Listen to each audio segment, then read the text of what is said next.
Hey guys, it's CL, and welcome back to my YouTube channel. I make brand new Critical Role recaps every Monday at noon, and would be happy to have you join the party. If you haven't already, please go ahead and subscribe, and hit the Bertrand bell to be notified of future videos. Now, without further ado, let's discuss the 49th episode of Campaign 3 of Critical Role. The episode begins with Belle's Hell still reeling from the loss of their number one sugar daddy, Lord Eric's Papa Cinnamon Esteros. Deciding to quickly take cover in case Odohan returns to finish them off, they head to a nearby tavern and hole up and begin sorting through the pile of letters left by their now past patron. The Hells decide to reach out to two people that night.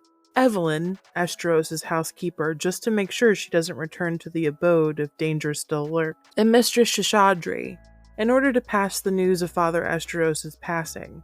They invite her to come to their room, room 69, to pass along his will and testament of sorts. While they wait, the Hells check in with Laudna to see how she's doing since her whole coming back to life and being trapped in a hellscape only 24 hours before this. She says she's sort of afraid to use her magic, terrified that should she use it, she may bring back Delilah or make her stronger in some way. They also gently broach the subject of Laudna's real name, Matilda Bradbury.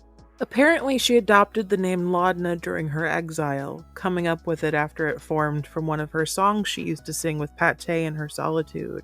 Her story's so sad, bruh. However, we don't get much time to ruminate in the news or ask further questions as the the Green Seekers, show up under orders of Mistress Shishadri to take them into custody as prime suspects in their investigation. Requesting a moment, Chetney tears into the letter left for Shishadri, wondering if they can even trust her in the first place. When all seems Gucci, Laudna mends the seal and the group head back to Dilf Esteros' home.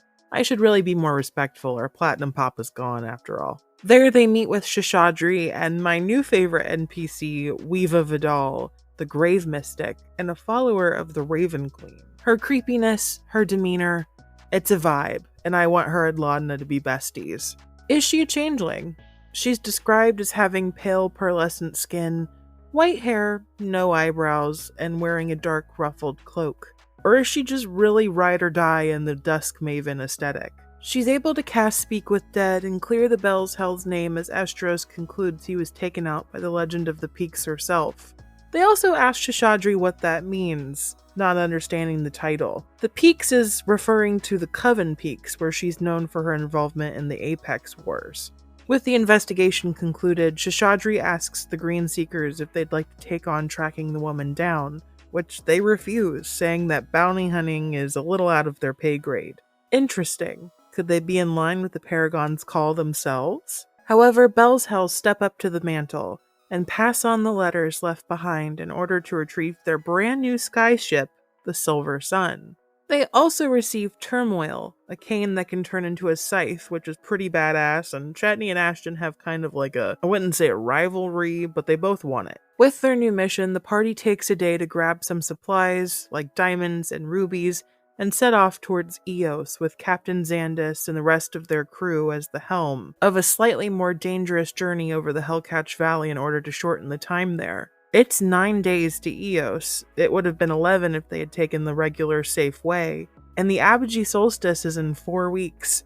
They're quickly running out of time. Things are smooth sailing for a bit, however they do encounter a dust storm that lengthens their journey by 1 day. On the 4th night, Ruidas, the ruddy red moon brightens. A flare.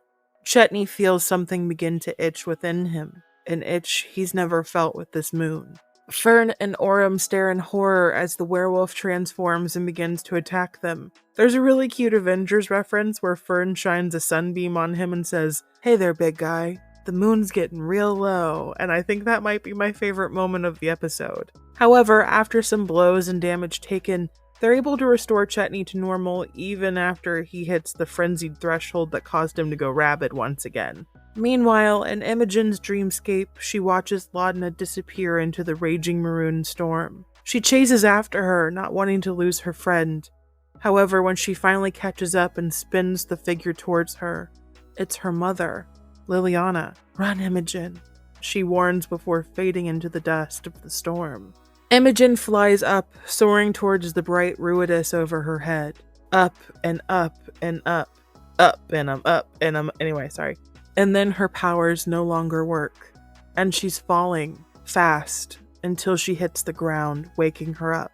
She then dares what all of us have been itching for since we found out about her mother's involvement. She sends a message to Liliana Timmelt, and there's an answer. What did you guys think of the episode? I really think the campaign has hit its stride, and I'm so excited to learn more about Liliana and her relationship with Imogen. Maybe she's an Eos. Or on the moon? She was involved in the research somehow. Is she a prisoner somewhere in Otohan's custody? What do you guys think? Laudna's magic hasn't changed.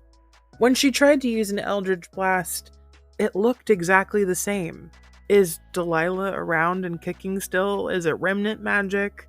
Maybe it's just her own innate abilities and that's the flavor that it's gonna look like. I think I'm more inclined to believe we haven't seen the last of Lady Briarwood. The group was a little sussed by Weeva and her connection to the Raven Queen to the Paragon's Call. She was able to tell Laudna had died recently as well. I'm so curious to learn more about her and her connections with Death and the Dusk Maven. Speaking of Death, Astros has that weird poison in his system keeping people from being resurrected. After an Identify spell, we learned it has no magical properties. But it's not natural. Do we agree that it's moon dust? Something to do with Ruidas? I'm just excited to see us finally coming to the head of this apogee solstice. If you haven't already, please don't forget to like the video and subscribe. Check out my recaps of Campaign 3 on my channel or my music, and thank you so much for watching.